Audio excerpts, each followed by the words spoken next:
So here I am, my name is Andrew. I'm another American comedian living the American dream by getting the fuck out of there. I'm from Philadelphia, the city of brotherly love. So I'm always reminding Spanish people that when I say soy de Philadelphia, that does not mean that I'm made out of shreddable cheese. Although that is also true.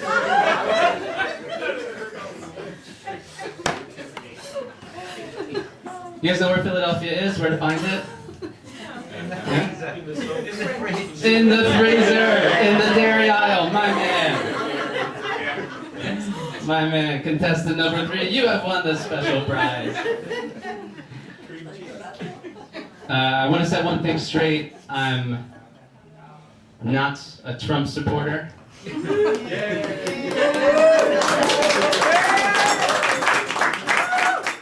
I'm an American, but I'm in remission.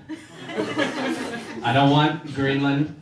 I've seen the pictures. No thanks. If we're gonna go on a real estate acquisition spree, get me the Canary Islands, please. Relax. I'll redevelop them. I will defend American ideals, however. Life, liberty, and the customer is always right. Because here in Spain, I don't know if you've noticed, maybe you haven't been here that long, but here in Spain, the customer is an inconvenience, a nuisance, a pest to be exterminated. Let me ask you a question. Who here has ever opened a Spanish bank account? Yeah, time of your life, right? The Inquisition ended not. Opening a Spanish bank account is an out-of-body experience. Here's what it's like. You're made to sign disclosure after disclosure, confessing who knows what. They give you these passcodes, printed on paper so cheap that you could never open them without destroying them. Not that it matters, because by the time you need them, you'll have lost them long ago. Compañeros come and go, and they whisper secrets to each other, and they never once address you directly. The whole thing is like being in divorce court. What you want seems reasonable, but everyone is angry, and it's all your fault. And no one is listening when you say, I just need to put a deposit on an apartment today. And don't forget, you need a cell phone to receive electronic security codes. And to get a wireless service plan, you need to set up monthly e-payment. And to do that, you need a bank account.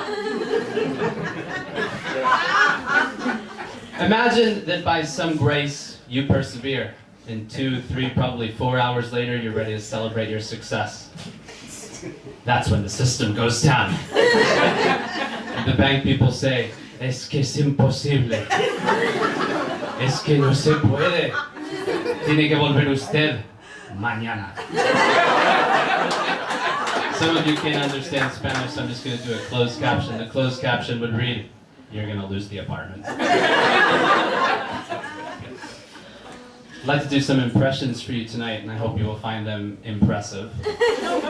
They'll be people you know. My first impression is Christ!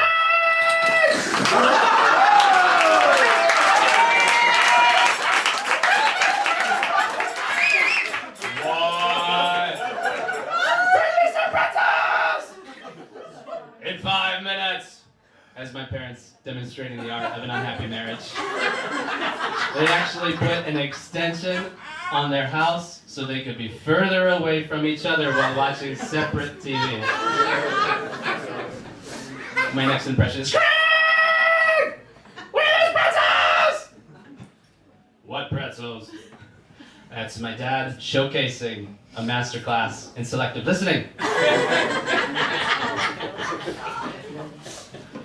Things are going pretty well for me in Spain. My parents think that life is so cushy here that I have a secretary who answers my phone when I'm not around. A woman named Susan, or Sue for short. I'll show you her name. I think it has something to do with my voicemail reading. Su llamada ha sido enviada a un sistema automático de mensajes de voz. Andrew no está disponible.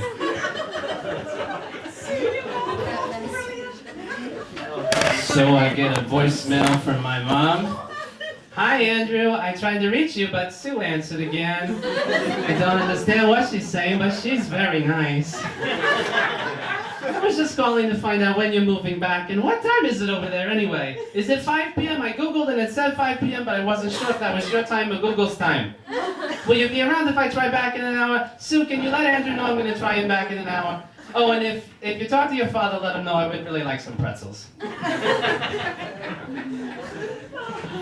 I started learning Spanish in high school. I had a great teacher from Castilla-La Mancha, el Señor Garcia. Really amazing teacher, but also he said some weird things sometimes. So I remember once someone asked how to say hence in Spanish, H-E-N-C-E, hence it means therefore. A translation would be por lo tanto or por eso. And he goes, Señor Garcia, ¿cómo se dice hence en español? He goes, hens gallinas! Yeah, I thought it was strange too, but I trusted Señor Garcia, so I ended the term fluent in poultry and farm animals. I visited the States recently, Philadelphia, and I had the displeasure of sitting next to a woman with a lap child toddler on the flight. It's the worst. Now, I'm not against kids, I'm not anti-kid, but no amount of cuteness can compensate for an overtired child being held captive against their will. They're restless, noisy, fidgety, smelly. So I didn't get any rest on this long flight. And the worst part was that at one point, the mom turned to me, we hadn't spoken all flight, and she said, you know, you could try to put your daughter to sleep too. It was your idea not to get the baby her own seat. Let that sink in for a minute.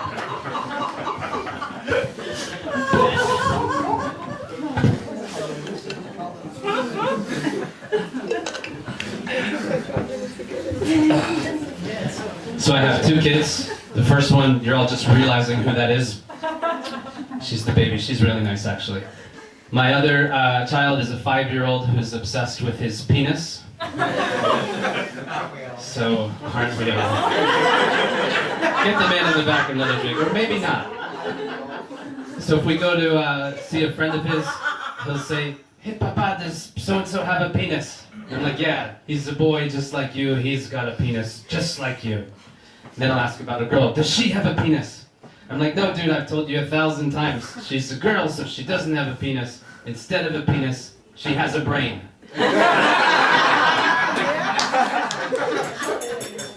My son is very stubborn. His first word was no. For a while, that was practically the only word he said. So he's 5, and now not that much has changed. I remember once I went to wake him from a nap when he was a toddler. He threw his teddy bear at me and then demanded that I retrieve and return it. I, being a great father, saw an opportunity to initiate a power struggle that I knew I would never win. Look, I'm not blameless in this. So I said, ask me nicely and I'll give you Teddy. What do you think he said? No. No. So we went back and forth like this in a standoff. I want Teddy. Ask me nicely, I'll give you Teddy. No. I want Teddy. Ask me nicely, I'll give you Teddy. No. I want Teddy. Ask me nicely and I'll give you Teddy. No. I lost patience after a while and I said, look, I'm just going to pretend you asked nicely. This once, I'm going to give you Teddy. He said, no. I need to say please. I thought, cha-ching, victory for me. Did I hear you say please? No! I'll do one more joke for you, then we're going to have an intermission. Have you ever noticed that if you ask a Spanish person for directions, the answer is always, Todo recto. You laugh because it is true. Go straight. Doesn't matter if you're near or far, if you've got to go this way or that way. There could be a deadly precipice right in front of you. Just go straight. And then suddenly there's like a cattle auctioneer going recto, recto, recto, recto, recto, recto, recto, recto, recto, recto, recto. Go straight, straight, straight, straight, straight, straight. And then all of a sudden at the end come the actual directions. And then after you're done going straight, turn right, turn left, go down the hill, cross the bridge, past the pharmacy, wave to the vagabond. And if you can still see the church steeple with your neck craned at a 60-degree angle, then you're fucking lost.